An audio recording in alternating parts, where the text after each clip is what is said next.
पहली बार मैंने श्रीमान राहुल गांधी जी को 15-16 की जहाँ तक मुझे मैं देख रहा था 19 साल की 19 साल के थे, तो बहुत ही मतलब उन्हें कम उम्र के भारत के प्रधानमंत्री हम खुद से ड्राइव करने लगे और माननीय राहुल गांधी जी उनके बगल में बैठे। आदाब, नमस्कार, सत श्री अकाल। मैं उस्मान सैफी। दोस्तों, ये तारीख थी 29 अक्टूबर साल 1987। जगह थी हैदराबाद में सरदार वल्लभ भाई पटेल राष्ट्रीय पुलिस अकादमी।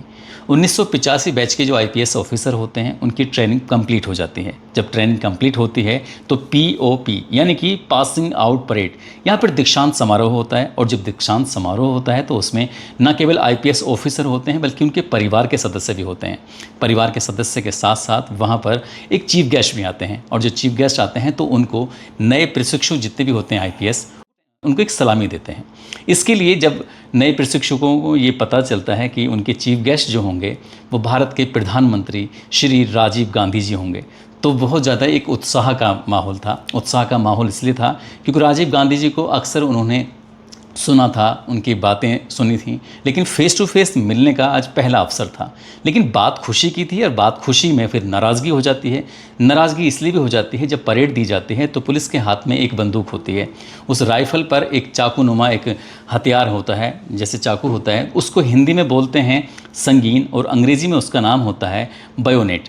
अब उसको हटाने के आदेश दे दिए जाते हैं कि ये चाकू इस राइफ़ल पर होगा ही नहीं, रखा ही नहीं जाएगा। अब ऐसी स्थिति में जितने भी प्रशिक्षु होते हैं, लगभग उनकी संख्या या तो 85 या 90 के आसपास होती है, तो सब के सब नाराज़ हो जाते हैं। कहते हैं कि ये आधी अधूरी राइफ़ल होगी, और आधी अधूरी राइफ़ल से कैसे हम उनको सलामी देंगे, ये बात सही नहीं है। काफ़ी नाराज़गी होती है, बात कही जाती है, लेकिन उनको मना लिया जाता है, और उस आधी अधूरी राइफ़ल के साथ ही परेड में फिर सलामी दे दी जाती है। इसी जितने भी आईपीएस ऑफिसर होते हैं, उसी आईपीएस ऑफिसर में एक बहुत ही उत्तर प्रदेश के जाने माने पहचाने हुए एक ऐसा नाम, जिनका नाम अरुण कुमार होता है।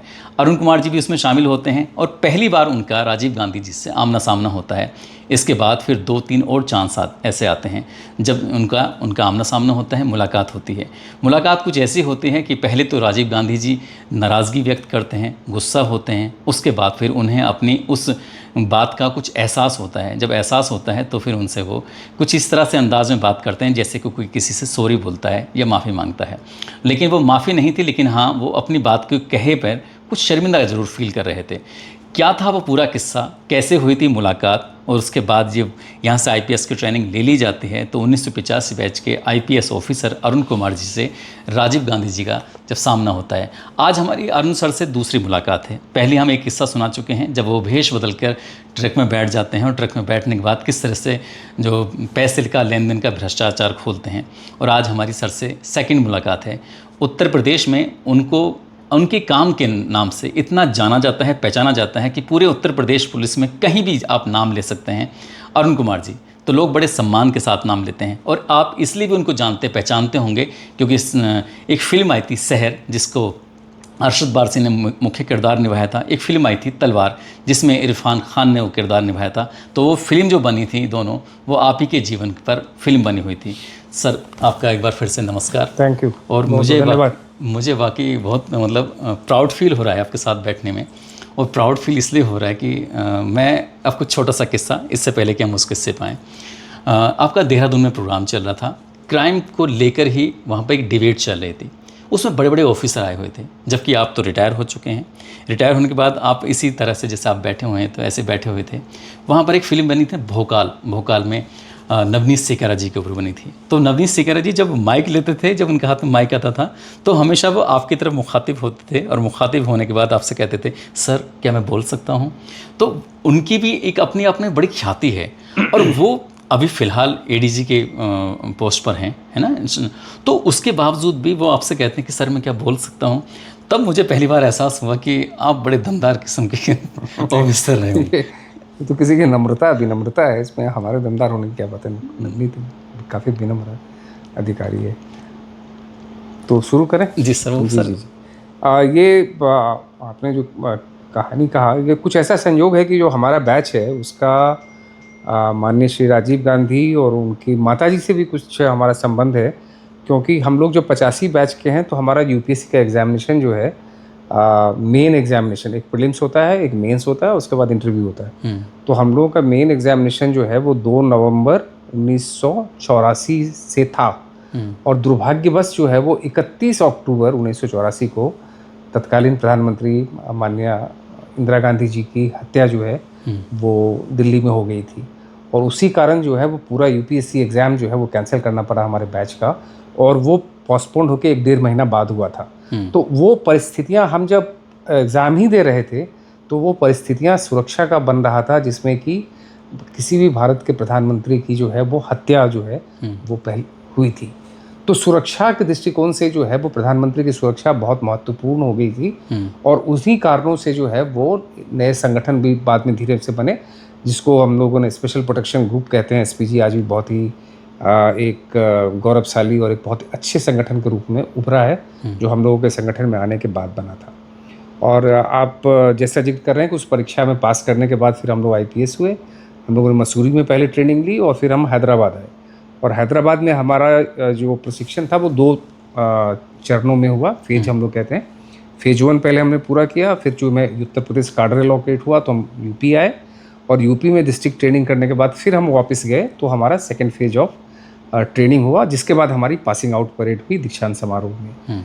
और सचमुच जो है वो हमारे लिए बहुत ही गर्व की बात थी कि वो पहली बार जो है, हालांकि हैदराबाद पहले आ चुके थे हमारे सीनियर बैच के साथ, लेकिन पासिंग आउट परेड में दीक्षांत समारोह के मुख्य अतिथि, जिनको कि प्रोफेशनल या जो ट्रेनीज होते हैं सैल्यूट देते हैं, उस रूप में भारत के प्रधानमंत्री हम लोग के सामने आ रहे थे। तो बहुत हम लोगों को इस बात की खुशी थी। और उसके लिए हमारे प्रशिक्षण के लिए बाहर से कई अधिकारी वहाँ कैंप कर रहे थे, क्योंकि प्रधानमंत्री जी वहाँ आने वाले थे। और उसी दौरान हम लोगों को ये पता चला कि शायद एसपीजी ने सिक्योरिटी के दृष्टिकोण से ये कहा कि प्रोफेशनल्स के हाथ में जो है वो जो राइफल होगी उसमें बैनेट, या जिसको आपने संगीन कहते हैं हम लोग हिंदी में, वो नहीं रहेगा। तो निश्चित रूप से जो है इसका बैकग्राउंड ये था कि उनसे उसी से पहले जो है वो Indian peace keeping force Bharat से जो है वो श्रीलंका भेजी गई थी। श्रीलंका में जो है वो LTTE का जो है को आतंकवादी वहाँ पे जो है वो थे, वो तमिलियन थे, लेकिन उसको जो है एक डिप्लोमेटिक डिसीजन ये लिया गया था कि हम जो है वो श्रीलंका सरकार की स्टेट की मदद जो है वो IPKF भेज के जो है वो हम लोग करेंगे। और उसके लिए जो है वो पहली बार कोई फोर्स जो है Indian peace keeping force Sri Lanka भेजी गई थी। और वो माननीय श्री राजीव गांधी जी आज प्रधानमंत्री एक ही बार श्रीलंका गए, और वहाँ जब वो उनका गार्ड ऑफ ऑनर हो रहा था, तो उसी दौरान जो है वो मेरे ख्याल से जुलाई 87 के आसपास, ये सर ये बात है जुलाई 1987, जुलाई 1987, 29 तारीख है शायद, जुलाई 1987 जुलाई की बात है। तो वहाँ पे जो है वो जब उनका गार्ड ऑफ ऑनर हो रहा था जी, तो एक जो है सिपाही ने बेनेट से उन पर जो है वो अटैक करने की कोशिश की, और वो झुक के गए, वो बच गए, लेकिन वो सुरक्षा की एक दूसरी घटना हो गई, बट उनके शायद कंधे पर हाँ, लेकिन वो बच गए, जान बच गई। तो चूंकि एक मैंने बताया कि 84 में माननीय प्रधानमंत्री जी, उनकी मदर की आज प्रधानमंत्री हत्या हो चुकी थी, और जुलाई 87 में ये घटना हो गई, जबकि एक यूनिफॉर्म पर्सन ने अटैक करने की कोशिश की, जो सबसे सेफ माना जाता है। तो उसके बाद फिर वो कहीं नहीं गए थे किसी पब्लिक समारोह में, और हमारे यहाँ आज आ रहे थे IPS प्रोफेशनल्स की सलामी के लिए।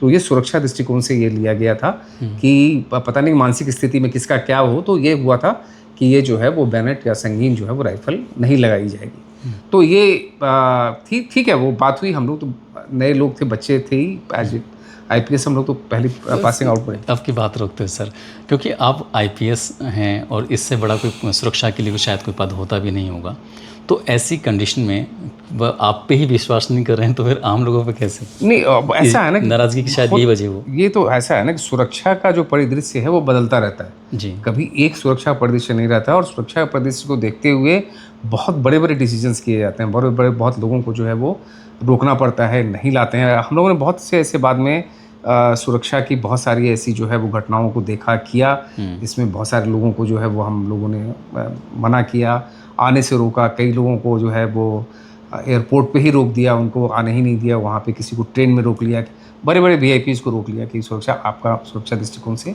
यहाँ से निकलना ठीक नहीं है। वो नाराज़ होते हैं, सब कुछ होते हैं, लेकिन उस टाइम में जो परिस्थितियाँ हैं, उस टाइम में जो VVIP की सुरक्षा के लिए, लोक व्यवस्था के लिए, पब्लिक ऑर्डर के लिए जो भी जरूरी होता है प्रशासन करती है, इसी को स्टेट कहते हैं, इसी को गवर्नमेंट कहते हैं। जी। तो इसलिए उस टाइम में बिल्कुल जो उस टाइम के लोग थे उन्होंने सोचा होगा कि जैसे वो जिस आदमी ने बेनेट चलाया था श्रीलंका में, वो भी तो यूनिफॉर्म पर्सन था। यूनिफॉर्म पे, सही। मतलब रैंक उसका कुछ भी हो, लेकिन किसी भी यूनिफॉर्म आदमी के मन में यदि कोई चीज़ इतनी डीपली घुस जाए, उसके बाद आपने जैसे देखा कि पंजाब की घटनाएं हो रही थी, वहाँ आतंकवाद हो रहा था, जो सुरक्षा कर्मियों ने ही हमला करके माननीय प्रधानमंत्री पर की हत्या की, वो भी तो यूनिफॉर्म लोग थे। तो बात है कि जो भावनात्मक रूप से कब कौन सा आदमी प्रभावित हो जाए, तो सुरक्षा में सब कुछ को जो है वो ध्यान में रखना पड़ता है। तो इसलिए वो ध्यान में रखा गया कि पता नहीं यहाँ पे जो 85 लोग, हो सकता है किसी के दिमाग में उस टाइम में कोई चीज़ हो जाए, तो सुरक्षा के दृष्टिकोण से जो है वो निर्णय लिया गया। और आज हम as a retired officer, as a matured officer, बिल्कुल उसकी सहमत हैं उससे, और शायद हम होते वहाँ पे तो हम भी शायद यही डिसीजन, लेकिन चूंकि हम अपरिपक्व थे या हमें उस टाइम ये चीज़ें नई नहीं थी, बहुत कम हुई थी, तो हम उसको जो है प्रोसेस संभवतः हमारा नहीं कर पाए, इसलिए हल्की सी जो है वो हम लोगों में मरमरिंग हुई। नाराज़गी क्या होगी, मरमरिंग होगी। और जो यही सिखाया गया था कि आज यूनिफॉर्म्ड ऑफिसर आपको हर आदेश का पालन करना है, तो आदेश का पालन करना था, उसमें कोई कंप्रोमाइज़ कोई बात नहीं थी, जस्ट एक मरमरिंग जो है वो बात हुई थी। और हम लोग को समझाया गया था कि ये ज़रूरत है, और आप भी रहते तो आप भी यही डिसीजन लेते। तो वो बात हो गई और वो पासिंग आउट हो गया। उसके बाद तो हम लोग उनसे जाके हाथ मिलाया, उनसे के साथ फ़ोटो खिंचवाया, उन्होंने हर लोगों से मिले, कितने लोगों से मिला। हम लोगों ने पहली बार इतनी नज़दीक से, जैसे आप बैठे हुए हैं उससे भी नज़दीक से जो है वो माननीय प्रधानमंत्री को देखा, मेस में हमारे गए, खाना खाया, हमारे साथ खाया। तो वो तो एक दूसरी बात थी, लेकिन हाँ ये ज़रूर था हमारे लिए कि एक पहली बार जो है वो एज ए प्रोफेशनल हमने किसी वीवीआईपी को इतने नज़दीक से देखा था, और वो भी भारत के प्रधानमंत्री। तो एक हमारे लिए बहुत ही महत्वपूर्ण बात थी। तो ये फर्स्ट हाँ हमारी पहली मुलाकात थी। उसके बाद जो है, जैसा मैंने बताया कि हमारी अंडर ट्रेनिंग में हम फिर वहाँ रहे मेरठ में, और रेगुलर पोस्टिंग एएसपी वाराणसी की रही, जो आपने कहा कि आपने कवर किया था, जिसमें वो ट्रक पे चल के और वो सेल टैक्स के ऑफिसर्स की गिरफ्तारी और एंटी करप्शन मेजर्स की बात की थी। वहीं से मेरा प्रमोशन जो है वो as SP rural additional SP Gorakhpur होता है, और वहाँ पे जो है वो 89 में जो है वो आम चुनाव डिक्लेयर होता है। अच्छा, लोकसभा का चुनाव जो है डिक्लेयर होता है। और ये जो चुनाव हुआ था माननीय इंदिरा गांधी की मृत्यु के बाद या हत्या के बाद, उसमें जो आज तक का सर्वोच्च सीट जो है वो उस टाइम में माननीय राजीव गांधी जी को मिला था। 400 से भी अधिक सीट लोकसभा का मिला था। आज तक वो रिपीट नहीं हुआ कहीं किसी भी पार्टी के लिए वो परफॉर्मेंस। तो इतने लोकप्रिय जो है वो उस टाइम में थे। बट वही देखिए, पॉलिटिक्स का ऐसा खेल होता है कि इसी दौरान जो है राजनीतिक परिस्थितियाँ जो है वो बदलने लगी, और बदलने लगी। फिर वो बोफोर्स का इशू आ गया, बहुत सारे इशू आ गए, और उसी परिप्रेक्ष्य में 1989 का जो है वो आम सभा का चुनाव हो रहा था। वो डिफरेंट डेट्स पे था और फेजेज में था। तो हम लोगों का गोरखपुर में जो है वो मेरे ख्याल से 24 नेक्स्ट डेट पे था, और बिहार में 2 दिन बाद होना था जी। तो बिहार में गोपालगंज का एक आम चुनाव था। वहाँ पे मुझे भी याद है, श्री काली पांडे जी जो है वो कैंडिडेट थे, और कांग्रेस ने एक ही वही सीट जीती थी जी, यहाँ पे जो है प्रधानमंत्री के बहुत पहले भी गए होंगे, बाकी बहुत सारी सीटों पे उनकी हार हुई थी। तो वो सीट जिसकी हम बात कर रहे हैं, उस दिन की जो यात्रा थी वो जीता था उन्होंने। तो वो जो है वो गोरखपुर एयरपोर्ट पे एयरफोर्स का एयर स्ट्रिप है, वहाँ उनको उतरना था एयरफोर्स के विमान को, और वहाँ से हेलीकॉप्टर से उनको जो है वो गोपालगंज आम सभा चुनाव के लिए जाना था। और संजोग की बात थी कि उसी दिन जो है वो श्री संजय सिंह जो हमारे अमेठी के राजनीतिज्ञ हैं, वो जो उनके बहुत क्लोज थे, उन पर अटैक हो गया था। अच्छा। और गोली चली थी उनके ऊपर, वो बच गए थे और अस्पताल में थे। ये अटैक कहाँ हुआ था सर? ये दिल्ली में हुआ था। तो माननीय प्रधानमंत्री जी जब उतरे तो उनको पता नहीं था, तो उनको ये समाचार जो है हमारे आईजी और हम लोगों ने दिया कि ऐसी ऐसी घटना हुई है। तो उनको जो है वो फिर IBIP के लोग थे, उन्होंने ब्रीफ किया। अब उन्होंने सडनली ये डिसीजन लिया कि नहीं, मैं अभी गोपालगंज जाने से पहले मैं दिल्ली वापस जाऊँगा और मैं संजय सिंह जी को देखने जाऊँगा। तो प्रधानमंत्री का निर्णय था, लोगों ने कहा होगा कि आने पर तो रात हो जाएगी, आप जा नहीं पाएंगे। तो उन्होंने नहीं, चुनाव का कंपल्सन जो है वो बहुत ज़्यादा होता है। और मुझे याद था कि पहली बार मैंने श्रीमान राहुल गांधी जी को उसी दिन देखा था, उनके साथ उनके पुत्र को। आपको मुझे अच्छी तरह याद है, मुश्किल से 15-16 की मुझे मैं देख रहा था 19 साल के 19 साल के थे। तो बहुत ही मतलब उन्हें कम उम्र के थे, और वो भी साथ में थे। और वो दोनों लोग जो है वो वापस गए, और वापस जाके हम लोगों ने रेडियो में सुना। उस टाइम में टीवी भी कुछ नहीं होता था, टीवी होता भी होगा तो मतलब हम लोग तो एयरपोर्ट पे ही हमारी ड्यूटी थी। तो हमने रेडियो में सुना कि वहाँ पे जो है माननीय प्रधानमंत्री जी अब जाने लगे, तो उनके खिलाफ संजय सिंह के जो समर्थक थे उन्होंने नारे लगाए राजीव गांधी वापस जाओ, और ये सारी हुई। और फिर हम लोगों को खबर मिली कि नहीं, वो वापस जो है वो गोरखपुर आ रहे हैं और यहाँ से बाई रोड जो है वो गोपालगंज जाएंगे। तो 10 बजे एक रात के करीब, जहाँ तक मुझे याद आ रहा है कि 10 बजे के आसपास जो है उनका प्लेन लैंड किया हुआ। जी। अब तो हेलीकॉप्टर रात हो गई थी, वहाँ उड़ नहीं सकता था, तो उन्होंने इंसिस्ट किया कि मैं बाई रोड जाऊँगा। तो काफ़ी समझाने की कोशिश की गई कि सुरक्षा के दृष्टिकोण से जो यूपी बिहार बॉर्डर का रोड है वो अच्छा भी नहीं है, मतलब क्वालिटी के दृष्टिकोण से, और सुरक्षित भी उतना नहीं है, पहले से कोई जानकारी नहीं है कैसे फोर्स लगाया जाएगा। लेकिन प्रधानमंत्री जी अडिग थे अपने उस पर कि नहीं मुझे जाना है, और जो माननीय प्रधानमंत्री कह रहे हैं तो और कोई रास्ता नहीं था। जल्दी जल्दी में सारी व्यवस्थाएं की गई, और हमारा ब्लू बुक का एक नियम था, होता था उस टाइम में, अभी भी होता है, कि यदि बाई रोड जर्नी करें तो एक एसपी जो है वो इंचार्ज होता है उनके फ्लीट का। और मैं नया एसपी प्रमोट हुआ था, तो मुझे जो है मेरे आईजी साहब ने कागज़ में तुरंत लिख के बना दिया कि आप इस फ्लीट के इंचार्ज होंगे, तो सुरक्षित गोपालगंज ये आपको बड़ी जिम्मेदारी दे दी। बड़ी जिम्मेदारी दी गई थी। हालांकि सारी व्यवस्थाएं थी, हमारे एसएसपी थे, डीआईजी आईजी थे, रास्ते के सारे एसपी थे, सब कुछ था, लेकिन लीड फ्लीट जो होता है, जो पायलट से लेके और स्कॉट से लेके टेल गाड़ी तक एक फ्लीट बनती है प्रधानमंत्री जी की, जो ब्लू बुक के हिसाब से फिक्स गाड़ियाँ होती हैं उसमें, उस फ्लीट के इंचार्ज का भी की गाड़ी की भी एक जगह होती है, वो फ्लीट इंचार्ज की जो है भूमिका में मुझे उस दिन दी गई तुरंत में। तो हम लोग चले वहाँ से। तो वहाँ से चलने के बाद जो है वो रास्ते में जो एसपीज थे उनको पता चला, तो चुनाव का माहौल था, किसी ने होमगार्ड लगा दिया, किसी ने फोर्स लगा दिया, कोई खुद आ गया, जैसे जैसे हुआ। रोड पे देवरिया था और सब डिस्ट्रिक्ट्स वहाँ पे थे। लेकिन वो संजोग की बात थी कि उस टाइम में थोड़े संसाधन बहुत कम थे बिहार पुलिस के पास, अभी भी कम है, उस टाइम में तो बहुत ही कम थे। तो हम लोग जब बिहार इंटर किए तो बड़ी मुसीबत होने लगी कि रास्ते बहुत ख़राब थे और कहीं फोर्स नहीं दिख रहा था। उसके कारण फ्लीट की बहुत सारी गाड़ियाँ पिछड़ने लगी, और एक जगह जो है वो गाड़ी रोक के माननीय प्रधानमंत्री जी ने, उनको शौक भी था ड्राइविंग का, उन्होंने जो है वो गाड़ी चलाना मतलब खुद से ड्राइव करने लगे, और माननीय राहुल गांधी जी उनके बगल में बैठे, और हम लोग जो है 2-3 गाड़ियाँ पीछे थी। मेरी गाड़ी चूँकि नहीं थी तो हम पेस रख पा रहे थे उनकी गाड़ी के साथ, तो 3-4 गाड़ियों का ही फ्लीट बचा था, बाकी बहुत सारी गाड़ियाँ जो फ्लीट थी वो पीछे छूटती गई। जंगल में गाड़ी रोकना तो कहीं डर, अब वो सब जो था वो था, वो जो सुरक्षा के दृष्टिकोण से तो वह जाना ही बहुत सुरक्षित नहीं था उस दिन।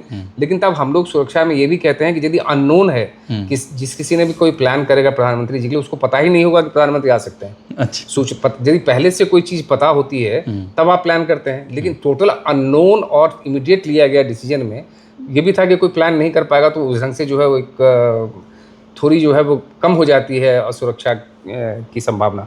तो उसी ढंग से जो है वो हम लोग जा रहे थे, और मुझे याद है कि 1 बजे के बाद रात में हम लोग गोपालगंज कस्बे में पहुंचे। रात के 1 बजे? रात के 1 बजे, 1:15 बजे, और कोई भी वहाँ नहीं था, और एक जगह कोई होमगार्ड या कुछ था, उसको रोका। प्रधानमंत्री जी की गाड़ी रुकी, मेरी गाड़ी रुकी। हमने उनसे पूछा कि भाई माननीय प्रधानमंत्री जी की मीटिंग कहाँ पे?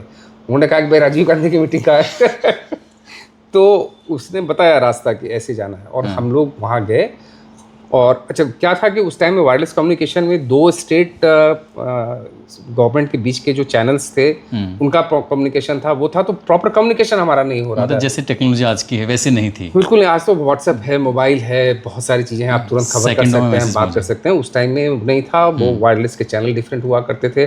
बल्कि हमारा एज एएसपी बनारस में मेरी पोस्टें थी, वो भी बिहार बॉर्डर पे ही थी। उनमें कम्युनिकेशन रखने में रोहतास से बड़ी दिक्कत होती थी। तो वहाँ जब हम पहुँचे तो वहाँ पे कई सीनियर अधिकारी मौजूद थे, आईजी वाईजी सब थे। उनको पता चला कि प्रधानमंत्री आ रहे हैं, फिर वो लोग दौरे दौरे आए। यहाँ सर ऑफिसर की मीटिंग होने वाली थी? नहीं, आम सभा। मैंने कहा ना कि गोपालगंज, हाँ, और जनता इंतजार कर रही थी, क्योंकि मैंने कहा कि एक ही सीट थी गोपालगंज में जो कांग्रेस ने जीती थी। श्रीमान, मुझे अच्छी तरह याद है, काली पांडे जी जो है वो वहाँ पे सांसद के उम्मीदवार थे, और उनका वो प्रभाव रहा होगा कि वो जहाँ पे मीटिंग होने वाली थी वहाँ पे हजारों की संख्या में 1 बजे रात में लोग बैठे थे, क्योंकि उनको कहीं ना कहीं से कम्युनिकेट हुआ होगा कि आप इंतजार करो, प्रधानमंत्री जी जो है वो जरूर आएंगे। और उन्होंने बिठा के लोगों को रखा हुआ था। वो बहुत नामी गिरामी थे, वो अलग इशू है, काली पांडे जी के बारे में आप देख लीजिए। तो खैर वो फेमस इनफेमस जो भी है थे वो। तो वहाँ पे जो है वो लोग रात को 1-1:15 बजे इंतजार कर रहे थे। तो बिहार पुलिस के अधिकारियों को हम लोगों ने सौंपा, क्योंकि दूसरे दिन हमारे यहाँ लोकसभा का चुनाव था गोरखपुर, और हम सब लोग जो है वहाँ से लौट के वापस आ गए, और फिर बिहार पुलिस उनको जो है वो ले गई। तो फिर वो पटना गए, तो फिर बाद में अखबारों में हमने पढ़ा कि दुर्भाग्यपूर्ण था कि उसी पटना वापसी के दौरान किसी एसपीजी की डेथ वाले की डेथ भी हो गई थी, कोई दुर्घटना, दैट्स ऑल टुगेदर डिफरेंट थी।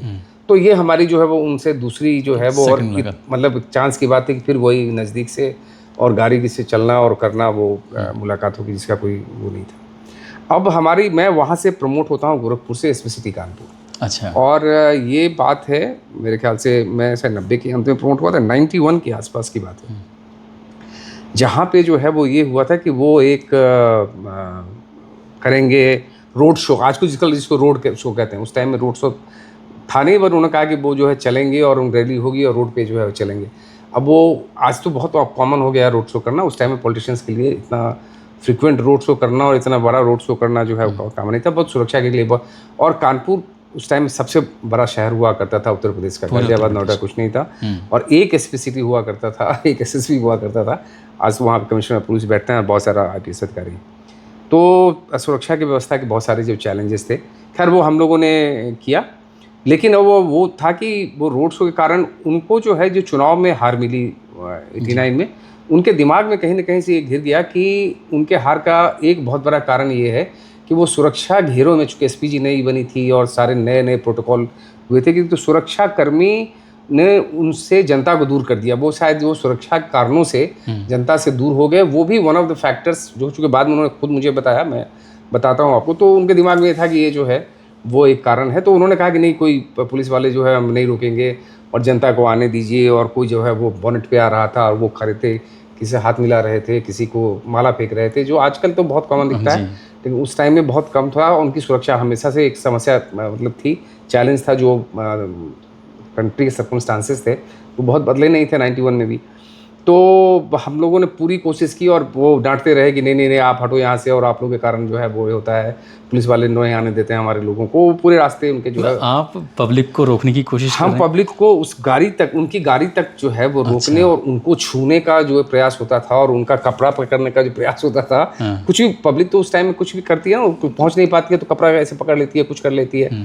तो वो हमारा जो है वो फिजिकल एफर्ट होता था, एक घेरा बना के, कि उससे रोका जाए उनको, कि कोई फिजिकली उन तक पहुंच के कोई उनको हाथ ना कर दे। आप देख रहे हो ना क्या सर्कमस्टांसेस, चूंकि इसलिए मैं इसको नरेट कर रहा हूँ कि बेनेट तक भी उस टाइम में हटा लिया गया था और वो हुआ था। अब ये दूसरा सिनेरियो, भीड़ भी ठीक ठाक, बहुत अच्छी भीड़ थी, ठीक ठाक नहीं, बहुत अच्छी भीड़ थी, और लोग जो है वो उनको छूने का प्रयास कर रहे हैं। और मुझे याद नहीं है कि किसकी सरकार थी, शायद कांग्रेस, या तो पार्टनर तो जरूर थी, मतलब कांग्रेस या तो पार्टी में थी, या तो सरकार में थी या पार्टनर थी, मोस्ट प्रोबेबली सरकार में थी। अच्छा। तो वैसे भी जो है वो बहुत भीड़ भाड़ जो है वो वहाँ पे था। तो वो हम करते रहे, और उनका रोड शो चलते चलते चलते चलते फिर वो 12-1 बजे रात तक जो है वो बहुत, कानपुर तो जानते हो कितना वो है, बहुत लंबा वो था। और फाइनली उन्होंने रोड शो शुरू किया और जाके ख़त्म किया। उस टाइम में कानपुर के मेयर थे श्री प्रकाश जायसवाल साहब, जो बाद में कैबिनेट में स्टेट मिनिस्टर फॉर कोल रहे, बहुत ही अच्छे व्यक्ति थे। तो उनके यहाँ जाके उन्होंने जो है वो चेंज किया, फिर नहाया वहाया, कपड़े अपने बदले, सब किए। तो मुझे जो है वो एक फिर मैसेज आया कि आप, मैं था ही मैसेज क्या, मैं तो मुझे सोचा देखनी थी, एक्स प्राइम मिनिस्टर थे वो। तो मैं जो है वो, उन्होंने मुझे अंदर बुलाया और ये स्पेशली ये कहते हो कि आपको प्रधानमंत्री राजीव गांधी जी बुला रहे हैं। और सबसे बड़ी बात थी कि हमारे जो मेयर थे उस टाइम में, चूंकि हम लोग साथी मेयर के साथ तो रोज का काम रहता है, तो उन्होंने जो है वो बहुत तारीफ मेरे मुंह पे कर दी कि बड़े अच्छे अधिकारी हैं, नए यहाँ डायरेक्ट ऑफिसर कभी आते नहीं थे, मतलब एसपी सिटी ये बहुत दिनों के बाद एक डायरेक्ट ऑफिसर आए हैं और अच्छे हैं। तो ये सारी बातें हो गई, तो उन्होंने जो है फिर मुझे बुलवाया। तो आपको सर एक पल के लिए क्या फील हुआ कि वो बुला रहे हैं, पता नहीं नाराज होंगे, क्या होगा, ये दिमाग में? नहीं, अब तो धीरे धीरे नाराजगी भी है, जो भी है, बात ही तो होती है। मतलब देखिए, यही मैं बता रहा हूँ कि आईपीएस अफसर का राजनेताओं से जो है चोली दामन का साथ हो रहा है, वो तो रहता है। और मैं करियर के शुरुआत से जो है वो लेके अपनी पहली एक जो राजनेता से संबंध है, उसके बाद बहुत सारे पार्टियों के बहुत सारे राजनेताओं से, प्रधानमंत्रियों से, बहुत से आपका साबका पड़ता है। तो ये नहीं होता है कि कभी नाराजगी, कभी अच्छे लोग होते हैं, वो भी एक इंसान होते हैं, उनका पॉलिटिकल कंपल्शन होता है, उनका दृष्टिकोण अलग होता है, हमारा दृष्टिकोण अलग होता है। हमें उनके सुरक्षा के लिए कई बार उनको नाराज करना पड़ता है, क्योंकि हमारी जिम्मेवारी है, वो हमसे नाराज, और पुलिस से तो बहुत ही नाराजगी बहुत कर लोगों की होती रहती है, लेकिन हमारी मजबूरी है कि हम हमारा काम ही नेगेटिव है, हमारा काम ही कुछ ऐसा है। तो ऐसा कुछ नहीं था, कोई डर नहीं था कि वो और मुझे हम जब पहली बार आज प्रोफेशनल मिले हुए थे तो एक ऐसा अच्छा ऑरा उनके चेहरे से निकलता था कि कोई ये नहीं सोच सकता है कि वो किसी से होता है ना कोई नाराज या कोई देखने से कोई बहुत भयावह, वो देखने से बहुत ही सरल प्यारे और डिफरेंट इंसान लगते हैं। तो वो ऑरा ऑफ फियर तो बिल्कुल नहीं था। बिल्कुल तो ये नहीं था कि मुझे कोई डांटने के लिए बुला रहा है, वो तो उस टाइम में वो कह रहे थे तो डांट लोगों को कहते थे कि नहीं तुम लोग छोड़ दो, तुम लोग छोड़ दो। तो ऐसा कोई नहीं कि किसी को डांट रहे हो तुम हटो, उनका लहजा ही नहीं था, उनका लहजा ही नहीं था बात करने।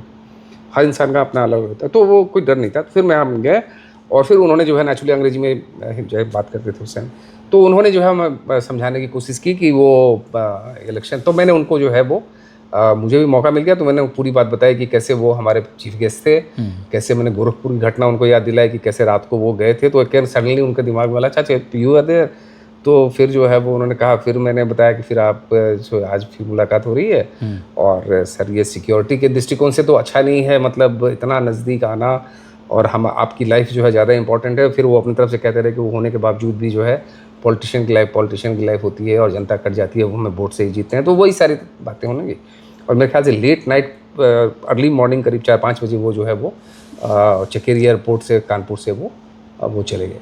ये बात होगी मेरे ख्याल से मई 91 की। सर ये मैं जो डेट देख रहा था गूगल जेम तो वो 2 मई साल 1991 दिखा रहा है। 2 मई साल 1991 की बात थी और उसी महीने में मैं जब एसपीसीटी कानपुर ही था तो एक रात में जो है एक सूचना मिली कि उनके श्री प्रेम जो है उनकी हत्या हो गई है।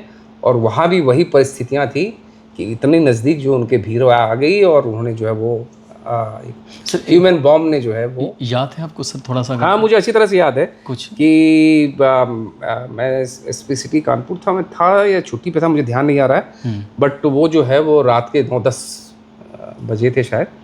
और उसी टाइम में जो है वो हल्की सी कुछ मतलब सोते सोते कुछ ऐसी आई थी, फिर हमने चेक करना चाहा तो कोई पुष्टि नहीं हुई। अर्ली मॉर्निंग से तो खैर बहुत अर्ली मॉर्निंग उठाना पड़ा, तो ये जाके पता चला कि वहाँ पे जो है वो कोई पब्लिक मीटिंग थी और पब्लिक मीटिंग में बॉम्ब ब्लास्ट हो गया। इतनी जानकारी तो नहीं थी कि ह्यूमन बॉम्ब वगैरह, उतना जल्दी तो इन्फॉर्मेशन नहीं फैलता था।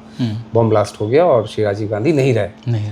और उसी दिन फिर धीरे धीरे सारी स्टोरी खुली और वो तो आप जानते हैं कि उसके बाद फिर मैं जब CBI में आया तो उनके हत्याकांड की विवेचना के लिए अलग से सेल था और जो बहुत तो सर जैसे आप CBI में आए थे तो ये जांच भी आप नहीं की थी? नहीं मैंने नहीं की थी, वो एक अलग से सेल था। अच्छा अच्छा, उसको MDMC कहते थे।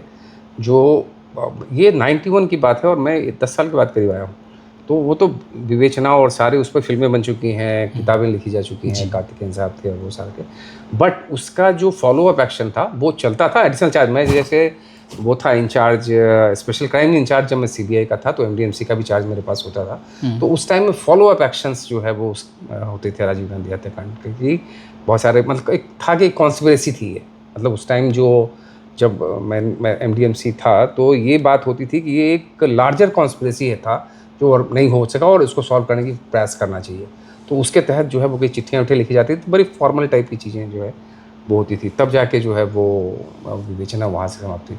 तो एक कहा जाए कि एक पूरा का पूरा जो है वो होल सर्किल वो कंप्लीट हो गया कि प्रोविशन में उनको देखने से लेके और फिर इस इंसिडेंट तक उनके हत्याकांड की विवेचना का सुपरविजन जो है वो करना, लास्ट में कोर्ट में जो वो देखने तक।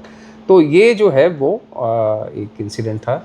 सर इसमें एक थोड़ी सी बात ये बताने की कोशिश करिए, जिस रात ये कानपुर में आपकी उनसे मुलाकात हो रही है, मेयर साहब ने उनसे आपकी मुलाकात कराई, क्योंकि वो अंग्रेज़ी में बात करते हैं जैसे आप बताते हैं, तो हमारे दर्शकों को कि उस रात में जो आपसे जब आपने पूरा किस्सा बताया, ट्रेनिंग का किस्सा बताया, आपने गोरखपुर का किस्सा बताया और फिर आप वो जो दिन में आज बहुत सारी भीड़ उनके बहुत नज़दीक जाने की कोशिश कर रही है, वो सारी बातें आपने बताई, तो उसके बाद राजीव गांधी जी का क्या रिएक्शन था? एक तो ये थे कि वो बहुत थक चुके थे, मतलब दिन से लेकर रात हो चुका था तो बहुत थक गए थे। मुझे याद है कि शायद उन्होंने धोती कभी नहीं पहने देखा था मैंने, शायद नहीं पैजामा पहने, सॉरी पैजामा था और कपड़े भी नहीं थे उनके, मतलब इतने थे जो शायद शिवका जी ने कहीं से अरेंज किए थे। तो वो नहाया, उन्होंने स्नान किया, कपड़ा पहन के वो बैठने तो डाइनिंग टेबल पे बैठे हुए थे और तब भी काफ़ी 10-15 लोग रहे होंगे रात को भी। और उसमें फिर जो है मुझे बुलाया और फिर जो हंसते हंसते उन्होंने ये बातें कही कि आई थैंक यू, मतलब मैं आपको आपके पूरे फोर्स को जो है वो धन्यवाद देता हूँ कि आप लोगों ने इतना जो है वो डिफ़िकल्ट दुरूह कार्य जो है आज सुरक्षा के दृष्टिकोण से किया, हमारे लिए किया। और इतना डिस्टेंस, मैं तो पॉलिटिशियन हूँ, लेकिन आपके सारे लोग मेरे साथ लगातार बने रहे और सुरक्षा बनाते रहे। उसके लिए मैं आपका और आप कानपुर पुलिस का और आपके सारे अधिकारियों का और सिपाहियों का जो है वो धन्यवाद करता हूँ। और इस बीच में यदि कुछ बात हुई, मैंने कुछ कहा, तो आप वो उस ढंग से माइंड नहीं करिएगा। तो ये कह के जब उन्होंने कहा तो मुझे मौका मिला, तो फिर मैंने जो है वो कहा कि सर आप, जब हमारा बैच हैदराबाद से पास आउट कर रहा था तो आप चीफ गेस्ट थे। बोले अच्छा अच्छा। और फिर अंग्रेजी में टोटल वार्तालाप थी। और मैंने कहा कि आपको शायद याद होगा कि जब अभी इलेक्शन के लिए आप 89 में वहाँ गोपालगंज के लिए आए थे, तो गोरखपुर में आप लैंड किए थे। वो अच्छी तरह याद था उनको। तो उन्होंने कहा कि वो मैं वहाँ पे पहले प्रमोशन पे मैं एसएसपी हुआ था और मैं आपके साथ आपके फ्लीट पे गया हुआ था। तो वो चीज़ उन्होंने कहा, एक रिकॉल की, हाँ हाँ हाँ हाँ। तो फिर उन्होंने कहा कि वो आपकी नई नौकरी है, गुड विशेस टू यू, और ये सब करके जो है। तो मैंने मुझे भी ये भी याद है कि मैंने उनको कहा था कि सर लाइफ इज़ इम्पोर्टेंट, मतलब आजकल जो सुरक्षा की दृष्टि का सिनेरियो है वो बहुत अच्छा नहीं है। और इसलिए जो है वो आपको अपना ध्यान जरूर रखना चाहिए। अगर लाइफ इज़ वेरी, आपका ज़िंदगी जो है, जीवन जो है वो देश के लिए बहुत इम्पोर्टेंट है। तो ये बात हुई। फिर उन्होंने कहा कि हाँ चलते हैं। फिर गाड़ी बैठे, हम गाड़ी में उनके पीछे गए और वो जो है वो हेलीकॉप्टर था या प्लेन था, मुझे नहीं याद है, लेकिन वहाँ तो नाइट लाइफ फैसिलिटी भी है। वो जो है फिर चले गए वहाँ से। और वो लास्ट मुलाकात थी, उसके 1 महीने के अंदर में उनकी जो है वो हत्या हुई। ये वाकई अपने आप में बड़ा दिलचस्प किस्सा हो जाता है। और दिलचस्प इसलिए हो जाता है कि जब ऑफिसर सामने से बातचीत करते हैं श्री राजीव गांधी जी से, तो जिस तरह का वो बाद में फिर रेस्पॉन्स देते हैं वो अपने आप में बहुत ज़बरदस्त होता है। लेकिन जैसे पब्लिक उनसे बहुत नज़दीक जाने की कोशिश कर रही थी, पुलिस उस पब्लिक को उनसे हटाने की कोशिश कर रही थी, तो उस वक्त वो थोड़ा गुस्से में आ जाते हैं। लेकिन बाद में उन्होंने शायद अपनी बात को रियलाइज़ किया, और रियलाइज़ करने के बाद उन्होंने फिर ऑफिसर से बातचीत करते हुए फिर उन्होंने कुछ खेद भी प्रकट किया कि हाँ, उस जो भी हुआ उसके लिए आप बिल्कुल दिल पे मत लेना। उम्मीद करता हूँ कि अरुण सर से बातचीत का सिलसिला आपको बेहद पसंद आया होगा। आप सब लोग अपना ख्याल रखें, सुरक्षित रहें। जय हिंद, जय भारत।